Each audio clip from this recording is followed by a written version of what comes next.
அன்புள்ள தனுசு ராசி அன்பர்களே வணக்கம்.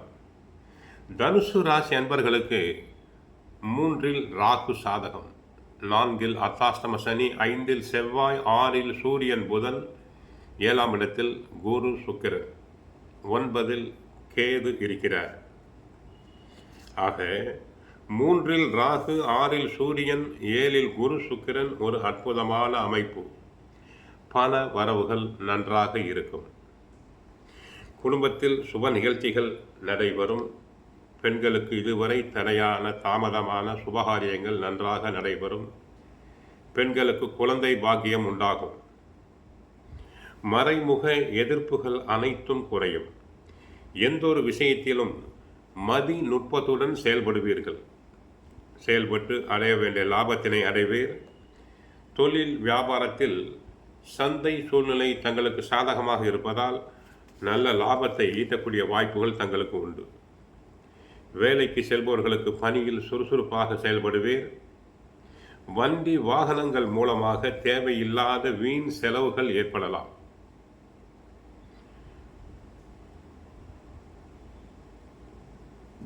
தூர பயணங்கள் செல்கின்ற போது சற்று பொறுமை தேவை. அதிக வேகம் வேண்டாம். 5க்குரிய செவ்வாய் 5லேயே ஆட்சி பெற்றிருப்பதும், 3 ராகு இருப்பதும், ராசிநாதன் குரு சுக்கிரன் இணைந்து இருப்பதும் அற்புதமான அமைப்பு. 6ஆம் இடத்தில் சூரியன் இருப்பதும் அற்புதமான அமைப்பு. அரசு சம்பந்தப்பட்ட காரியங்கள் வெற்றி பெறும். அரசியல்வாதிகளுக்கு நன்மைகள் கிடைக்கும். கட்சிக்குள் பதவிகள் கிடைக்கும். புகழ் ஓங்கும். செல்வாக்கு பெருகும். செல்வம் செல்வாக்கு அதிகரிக்கும். வரவேண்டிய கடன்கள் அனைத்தும் வசூலாகும். தொழில் வியாபார நெருக்கடிகள் தீர்ந்து தொழிலில் முன்னேற்றம் நடக்கும்.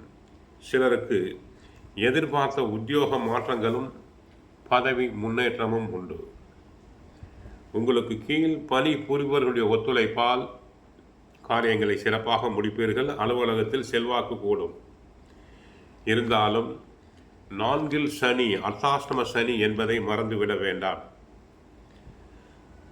சுகஸ்தானத்தில் சனி இருந்து தொழில் ஸ்தானத்தை பார்ப்பதால் தொழிலில் நேரடி கவனம் தேவை. பார்ட்னர்களுக்குள் அனுசரிப்பு தேவை. தொழில் வியாபாரத்தில் சற்று கவனமாக இருங்கள். 6க்குரிய சுக்கிரன் 7இல் இருப்பதால் குடும்ப உறவுகளில் சில நேரங்களில் சிறு சலசலப்பு ஏற்படும். கணவன் மனைவி உறவுகளில் விட்டு கொடுத்து செல்லுதல் வேண்டும். பொறுமை வேண்டும். ஆடம்பர செலவுகளை தவிர்த்தல் வேண்டும். பிள்ளைகளின் பிடிவாதத்தால் சிறு கவலைகள் வரலாம். பூர்வீக சொத்து விஷயங்களில் அவசரப்பட்டு முடிவெடுத்தல் வேண்டாம். தினமும் சுந்தரகாண்டம், பகவத்கீதை பாராயணம் செய்யுங்கள். நன்மைகள் பெருகும். வாழ்க வளமுடன். ஹரே கிருஷ்ணா, ஹரே கிருஷ்ணா.